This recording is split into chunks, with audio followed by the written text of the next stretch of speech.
I sent a voicemail to my dead brother. Today, he called back out of the blue. The voicemail I left was drunk and stupid, the kind of message you send at 2 a.m. when grief and whiskey convince you that talking to dead people makes perfect sense. I'd been scrolling through old photos of Ethan, my younger brother by 3 years, stopping on one from his graduation where he was laughing at something I'd said off camera. His phone number was still in my contacts. I couldn't bring myself to delete it even though he'd been dead for 14 months. I pressed call without thinking, heard it ring twice before going to voicemail, and that familiar automated voice saying the person I was trying to reach was unavailable, except it wasn't automated anymore. It was Ethan's actual voice from years ago when he'd recorded his greeting, before the accident, before everything fell apart. I started talking before I could stop myself, words tumbling out in a slurred confession about how I missed him, how the house felt wrong without him barging in unannounced, how I'd been wearing his jacket because it still smelled like his cologne mixed with the cigarettes he thought I didn't know he smoked.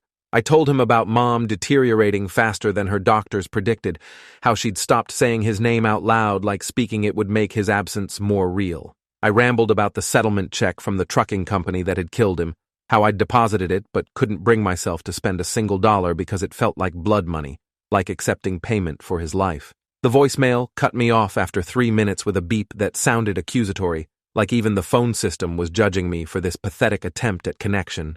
I woke up the next morning with a hangover that felt like my skull was slowly being crushed in a vice and absolutely no memory of what I'd said on that voicemail. My phone sat on the nightstand, screen dark, and for a blissful few seconds, I didn't remember anything about the previous night. Then, it came back in waves of shame. The drinking, the crying, the phone call to my dead brother's disconnected number. I grabbed my phone to delete the outgoing call from my log, to erase evidence of my breakdown, but stopped when I saw the timestamp. The call had lasted 3 minutes and 42 seconds, which meant I'd filled his entire voicemail with drunk rambling. Perfect.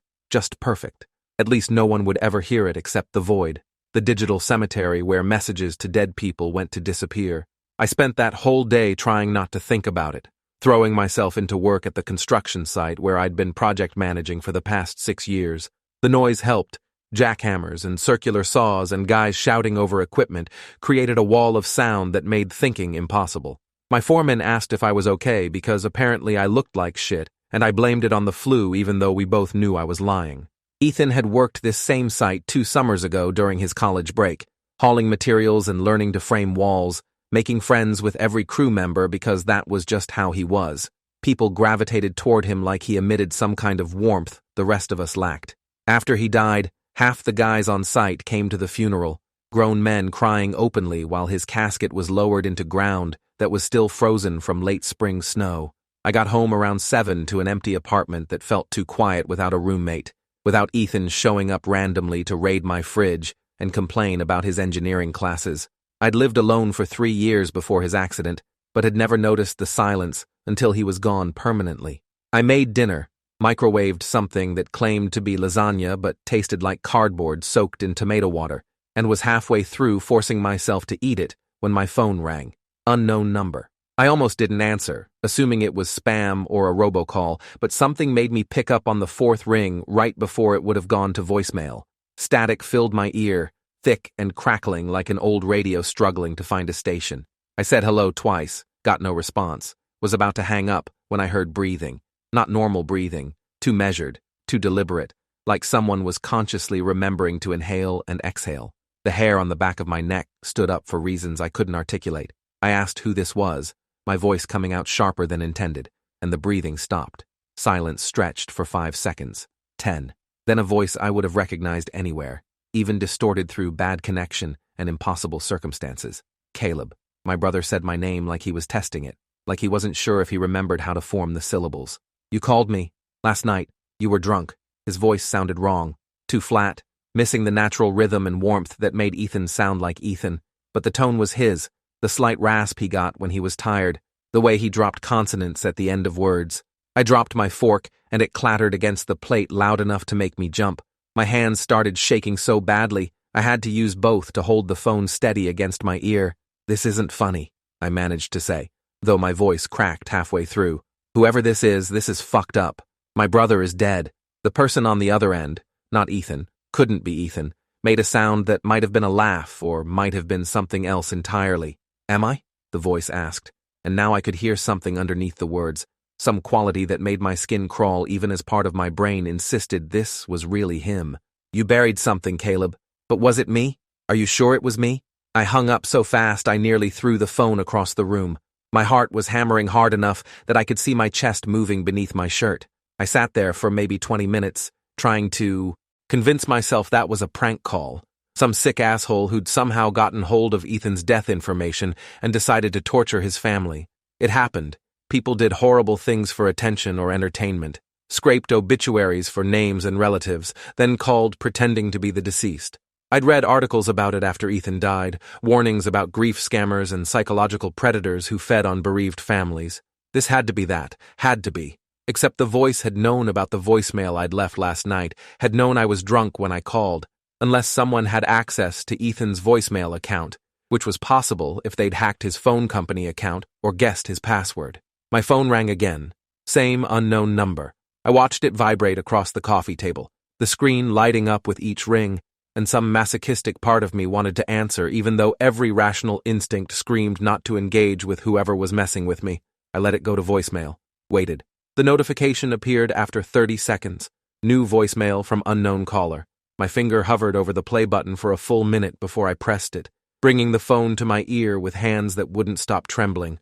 "Caleb, please don't hang up again. I know this is confusing. I know you think I'm dead because that's what everyone believes, but I need you to listen." The voice that sounded impossibly like Ethan's took a shaky breath. "Something happened the night of the accident.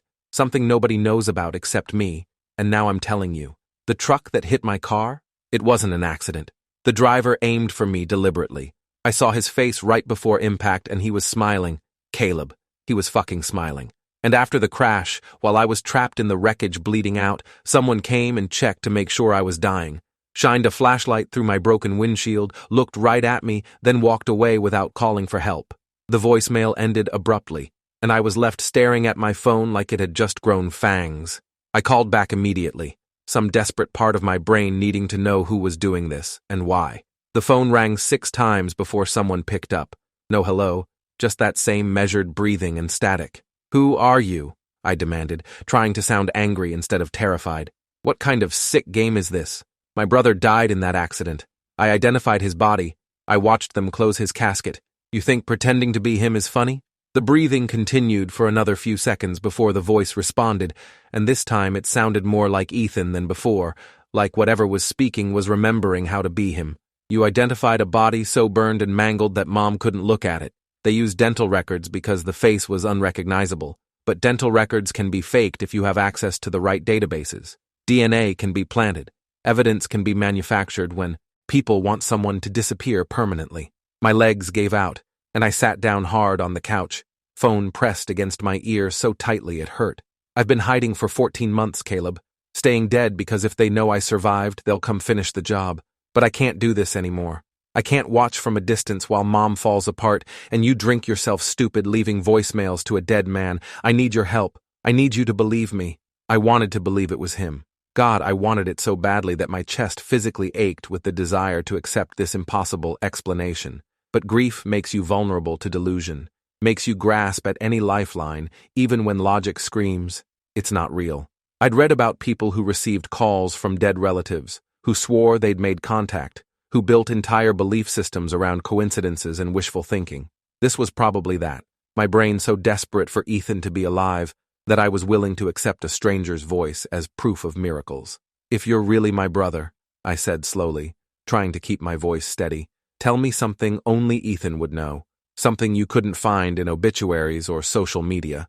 The pause lasted long enough that I thought he'd hung up. Then, "The summer before I started college, you caught me in your room going through your desk drawers. You thought I was stealing money, but I was actually looking for the letters from Dad that you hid after he left. I'd found one in the trash and wanted to read the others, wanted to understand why he chose alcohol and his new family over us. You grabbed me by the shirt and shoved me against the wall hard enough to crack the drywall, then immediately started crying and apologizing. You said you were sorry for being a shit older brother, that you were supposed to protect me, but all you did was pass down Dad's anger. I told you that you were nothing like him, that you'd never hurt me the way he hurt us. We never talked about it again." My vision blurred with tears, because nobody knew about that incident, except the two of us. I'd repaired the drywall myself and never told Mom why there was a patch behind my dresser. Ethan and I had an unspoken agreement to bury that moment, along with all the other times our father's legacy surfaced in unexpected ways. "Ethan?" I said, his name like a question, like I was asking permission to believe. "Is it really you? How is this possible? Where have you been?" The voice on the other end let out a sound halfway between a laugh and a sob. "I'll explain everything if you meet me. Tomorrow night, 8 o'clock, at the construction site where I worked that summer. Come alone and don't tell anyone, not even Mom. If the people who tried to kill me find out I'm alive, they'll come after both of us." He hung up before I could respond, and I was left sitting in my darkening apartment with a phone pressed to my ear and questions multiplying faster than I could process them. If Ethan was really alive, why had he stayed hidden for over a year while Mom deteriorated and I fell apart? Who were these people he claimed wanted him dead? Why would anyone target a 22-year-old engineering student with no enemies and no involvement in anything dangerous? The rational part of my brain insisted this was an elaborate scam, that I was being manipulated by someone who'd done their homework and knew enough details to sound convincing. But that story about the drywall, there was no way a stranger could know that. No way anyone except Ethan could recount it with such specific detail. I didn't sleep that night, just lay in bed staring at the ceiling while my mind cycled through every possible explanation. By morning, I'd convinced myself 6 different times that this was real, then talked myself back to skepticism 6 more times. I called in sick to work, something I almost never did, and spent the day researching. I pulled up the accident report online, read through the details I'd avoided for months, because looking at them made his death feel more permanent. Single vehicle collision at 11:47 p.m., driver lost control on a wet curve and struck a concrete barrier at approximately 60 miles per hour. Vehicle caught fire upon impact, driver pronounced dead at scene. No mention of a truck or another vehicle involved, but accident reports could be falsified. I'd learned that from a documentary about insurance fraud, how easy it was to manipulate evidence when investigators wanted a quick resolution. I searched for the trucking company Ethan had mentioned in his voicemail, the one that supposedly paid out the settlement. Hartley Transport Solutions existed and had indeed paid $400,000 to our family 6 months after Ethan's death, but when I dug deeper, the company's history was strange. It had been founded 3 months before the accident, had no other insurance claims on record, and listed an address that Google Maps showed as an empty lot. The company's website was generic and professional, but contained no real information, no photos of trucks or facilities, no employee listings. The settlement check sat in my bank account, untouched, because spending it felt like betraying Ethan's memory. But what if it hadn't been payment for negligence? What if it was payment for something else? Silence, acceptance, moving on without asking questions. I pulled up the paperwork our lawyer had handled, reading through clauses I'd signed without really understanding. Buried in the legal language was a non-disclosure agreement preventing us from discussing the circumstances of Ethan's death publicly or pursuing further investigation. Standard for settlements, the lawyer had said, protects both parties. Mom had signed it too, desperate for closure and money to cover funeral expenses that had drained her savings. I called the lawyer's office around 3 and was told he'd retired 6 months ago and moved out of state. No forwarding information. The receptionist said his files had been transferred to a new firm, but when I called them, they claimed to have no record of our case. I spent another hour on the phone being transferred between departments, speaking to people who all insisted they couldn't help me, until finally a paralegal admitted off the record that our case files had been sealed by court order. When I asked why, she said she couldn't tell me and hung up before I could press further. Everything about this situation was wrong, layers of wrongness stacking up until the weight of it crushed any remaining skepticism about the phone call. By the time 8 o'clock approached, I'd worked myself into a state of paranoid certainty that something massive had been covered up. I drove to the construction site with my phone fully charged and location sharing turned on, sending my route to my best friend with instructions to call police if I didn't check in by 10. The site was abandoned at night, just skeletal frameworks and equipment locked behind chain-link fencing. I parked on the street and walked around the perimeter, looking for any sign of Ethan or whoever claimed to be him. Security lights cast long shadows across dirt and lumber piles, creating pockets of darkness where anyone could be hiding. "Caleb," the voice came from behind me, and I spun around to find a figure standing maybe 20 feet away, partially obscured by shadows. He was the right height, the right build, wearing a jacket I recognized as Ethan's favorite worn leather one that I thought had been destroyed in the fire. He took a step forward into better light and I saw his face, or what was left of it. The entire right side was covered in burn scars, skin tight and discolored, his ear reduced to a twisted nub. His right eye was clouded white, presumably blind, but the left side was undamaged, and that eye was definitely my brother's. The same green-gold color, the same shape, looking at me with an expression I couldn't read. I couldn't move, couldn't breathe, couldn't process what I was seeing. This was either Ethan horrifically scarred but alive, or someone who looked enough like him to pass in dim lighting with enough injury to excuse the differences.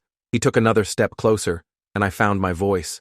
"Prove it's you. Tell me something else only Ethan would know." He stopped advancing and stood there for a moment before speaking. "Your first girlfriend in high school, Michelle Pryor, broke up with you 2 days before prom. You were devastated and refused to go, but I convinced you to take me instead, said we'd make it a brother's night out. We spent the entire evening making fun of everyone's outfits and eating stolen cookies from the refreshment table. On the drive home, you told me you thought you'd never get over her. I said that was bullshit because you'd already dated 3 girls before her and gotten over all of them. You'd get over this one too." More tears, because that memory was buried deep, something I hadn't thought about in years. Michelle Pryor with her braces and terrible taste in music, my first real heartbreak that had felt world-ending at 16. Only Ethan would remember that prom night, would remember me being pathetic about a girl whose last name I'd honestly forgotten until this moment. "How?" I managed to ask, my voice breaking.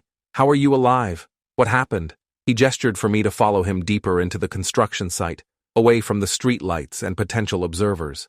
Every instinct screamed not to follow a stranger into darkness, but this wasn't a stranger. This was my brother, impossibly alive, impossibly scarred, beckoning me toward answers I'd been searching for since that phone call. We ended up in a partially completed building, concrete floors and exposed beams, no walls yet to block the wind that whistled through the skeleton structure. Ethan sat down on a stack of lumber and I remained standing, too wired to sit, watching him like he might disappear if I looked away. He started talking, his damaged voice making some words hard to understand, but I caught enough to piece together a story that sounded insane. He said the accident had been staged, that he'd been deliberately run off the road by someone driving a truck with removed plates. The impact had knocked him unconscious, but he'd woken up while firefighters were still working to extract him, had heard them calling for the coroner instead of paramedics because they assumed he was already dead. "Someone paid them off," Ethan said, his functioning eye locked on mine. "The first responders, the coroner, the police. Someone paid them to declare me dead without really checking. I was barely breathing, burnt to shit, but not actually dead. They loaded me into an ambulance that didn't go to a hospital. It went to a private facility where they treated my injuries just enough to keep me alive, then told me I had 2 choices: stay dead and disappear, or go back to my life and get killed for real. They showed me photos of you and Mom with red crosshairs over your faces, said if I caused problems, my death would be the least tragic thing to happen to our family." I wanted to interrupt, to demand names and evidence and explanations for why any of this made sense, but he kept talking like he'd been holding these words inside for too long.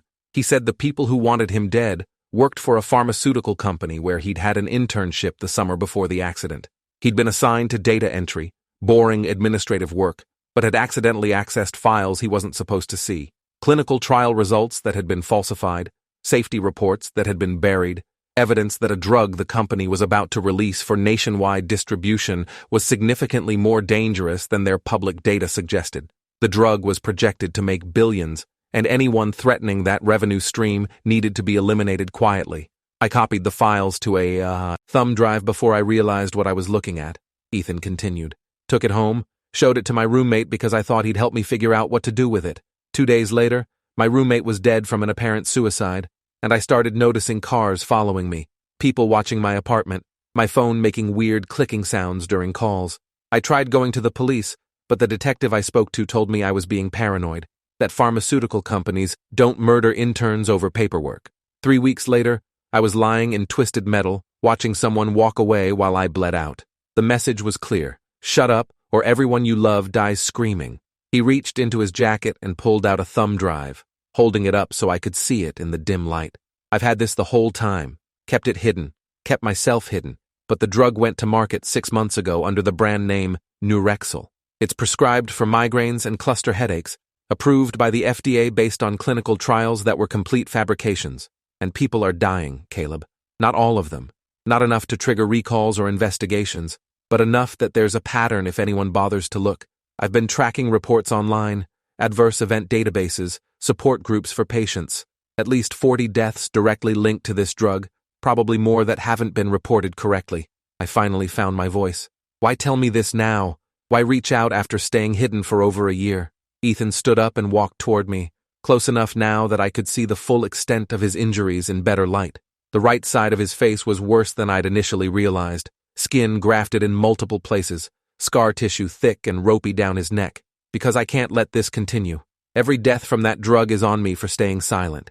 And because Mom's medication for her heart condition was just switched to Nurexil 2 weeks ago, I've been monitoring her prescription history online, watching her medical records. If I don't stop this now, she'll be the next death statistic, and I'll have killed her by being too scared to fight back. The information hit me like a physical blow. Mom's doctor had changed her medication recently, said the new prescription was more effective with fewer side effects. She'd been taking it for exactly 9 days, and I'd noticed she seemed more tired than usual, complained of nausea she attributed to general illness.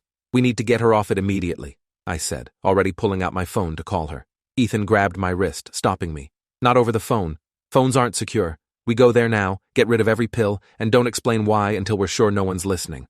Then we figure out how to expose what I know without getting killed in the process. We drove to Mom's house in my truck. Ethan slouched low in the passenger seat with his hood up, hiding his scarred face from streetlights and other cars. The entire drive, my mind spun with implications. If he was telling the truth, our family had been destroyed by corporate greed. Ethan had been erased to protect profits, and now Mom was being slowly poisoned by the same people. If he was lying or delusional, I was enabling whatever breakdown had made him vanish and create an elaborate conspiracy to justify it. But the burns were real, the scars were real, and the terror in his remaining eye when he talked about the people hunting him felt genuine in ways I couldn't fake. Mom's house was dark when we arrived, just the porch light burning like always. I used my key to let us in quietly, not wanting to scare her by announcing our presence too loudly. She was asleep in her recliner in front of the TV, playing some late-night talk show at low volume, her reading glasses still on her face, a book open in her lap. She looked smaller than I remembered, more fragile, like she'd been shrinking gradually over the past year, and I'd been too wrapped up in my own grief to notice. Ethan stood in the doorway staring at her, his good eye filled with tears that didn't fall. "She looks so old," he whispered. "She looks like I killed her." I went to the bathroom where Mom kept her medications lined up in a weekly pill organizer. Found the Nurexil prescription easily. 30 pills, 21 remaining, which meant she'd been taking them exactly as prescribed. I dumped them in my pocket and returned to the living room where Ethan was now kneeling beside Mom's chair, his scarred hand hovering over hers like he wanted to touch her, but was afraid she'd disappear.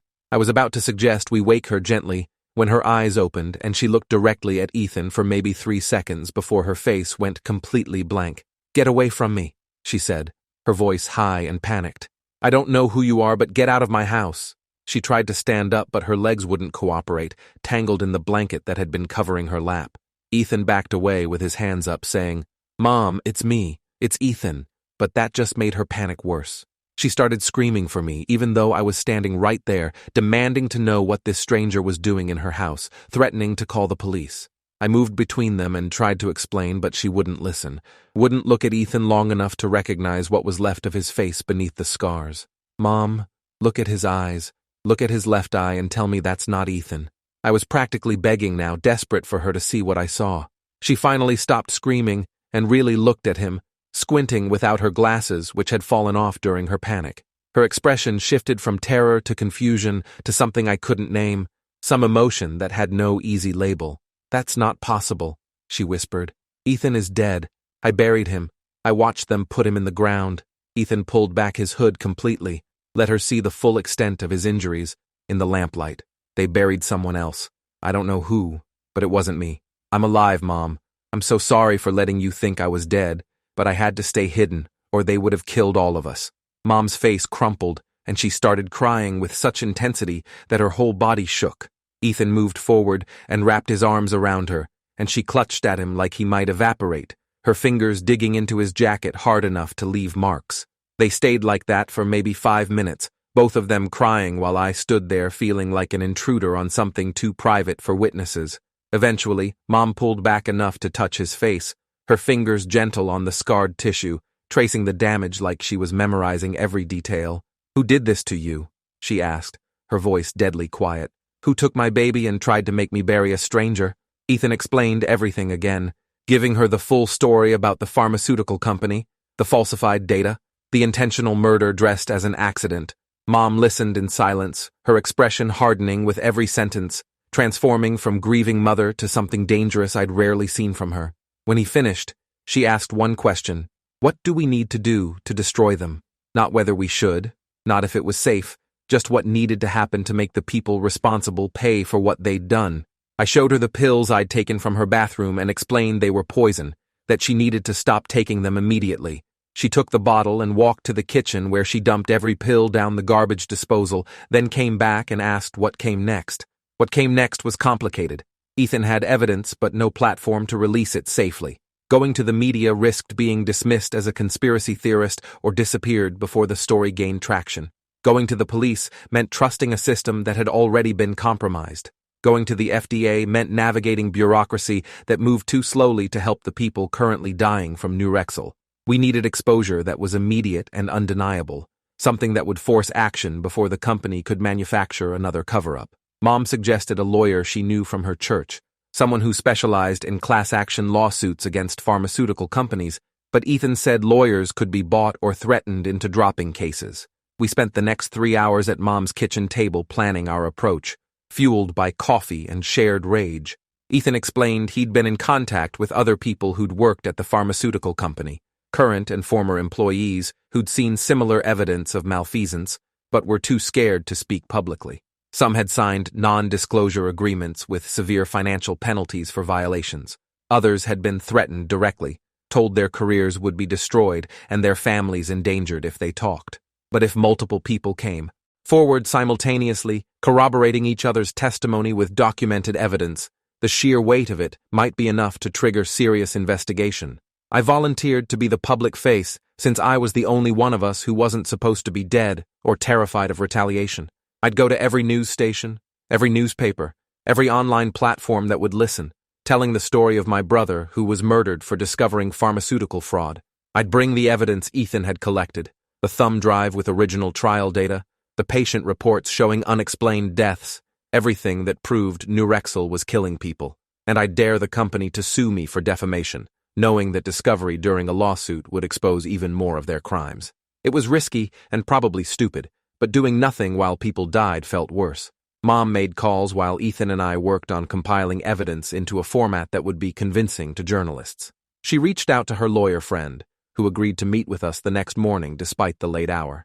She contacted a cousin who worked for a major newspaper, explained the situation in vague terms, got a promise to connect us with their investigative team. She even called her doctor and demanded to know why he'd switched her medication to something dangerous, got angry defensive responses that confirmed he'd been paid by pharmaceutical reps to prescribe Nurexil preferentially. By 4 a.m., we had the skeleton of a plan that might actually work if we moved fast enough.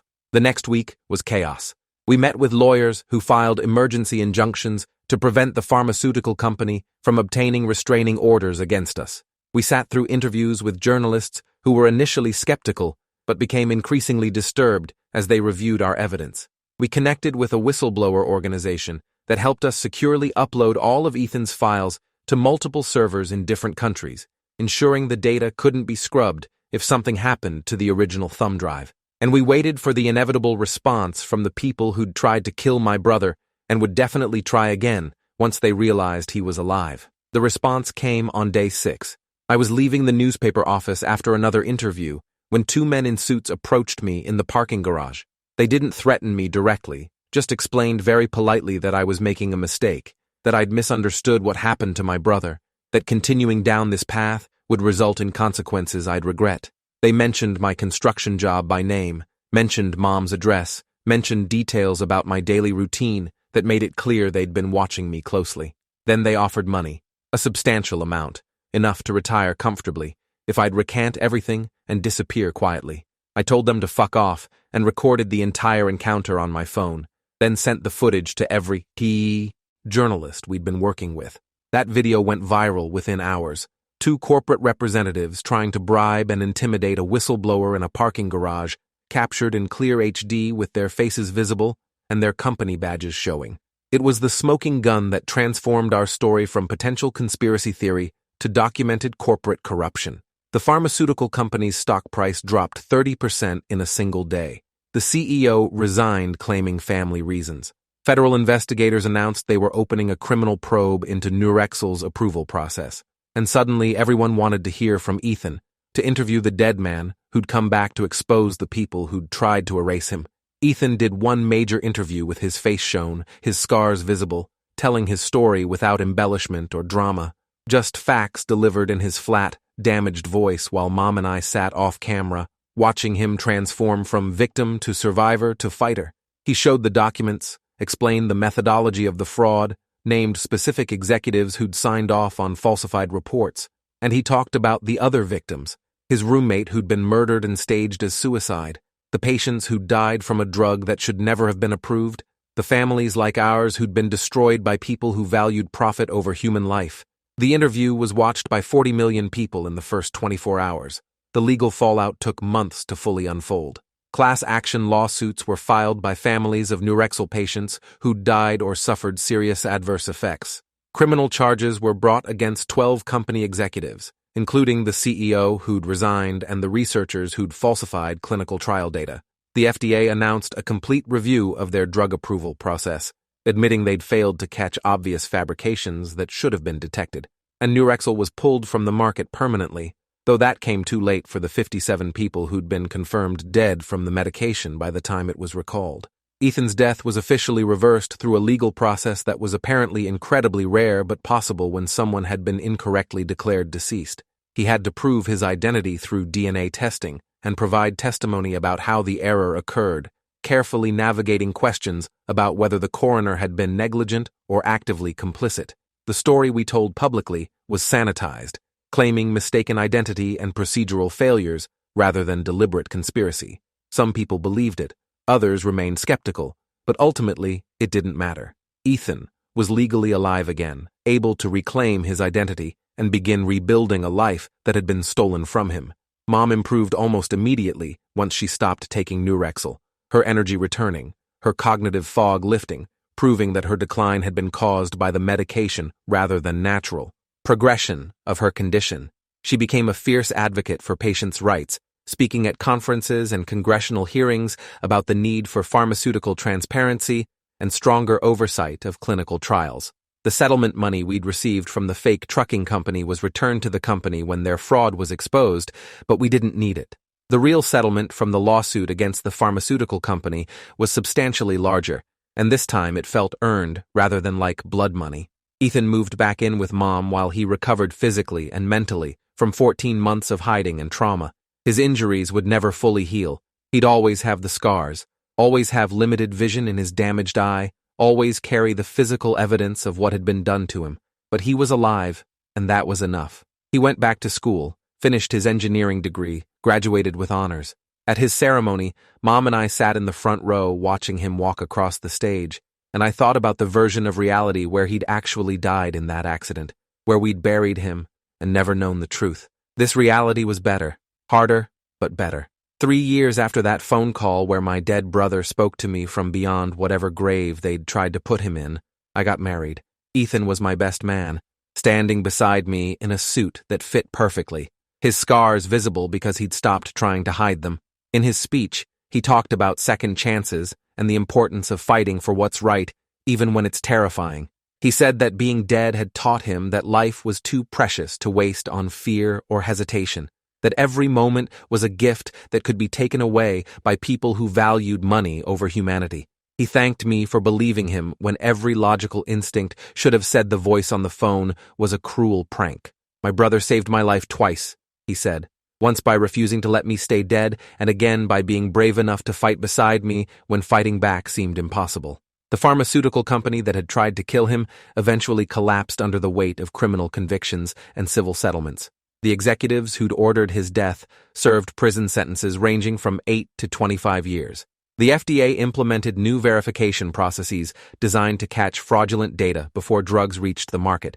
And Ethan's testimony became a case study in medical schools and ethics courses about the importance of whistleblowers and the deadly consequences of prioritizing profit over patient safety. None of it brought back the people who died from Nurexil, but it prevented future deaths. And sometimes, that's the only justice possible. I still have the voicemail I left that drunk night, the one that started everything. I've never deleted it. Keep it saved on multiple devices as a reminder of how random moments can change everything. Sometimes, I listen to my slurred words talking to someone I thought was gone forever, and I'm struck by how much grief makes you irrational, makes you reach for impossible connections. But sometimes, irrational faith is exactly what the situation requires. Sometimes the impossible voice on the phone really is your brother calling back from the dead and believing that is the first step toward bringing him home. Thanks for watching till the end. Make sure to subscribe and like to not miss the next story.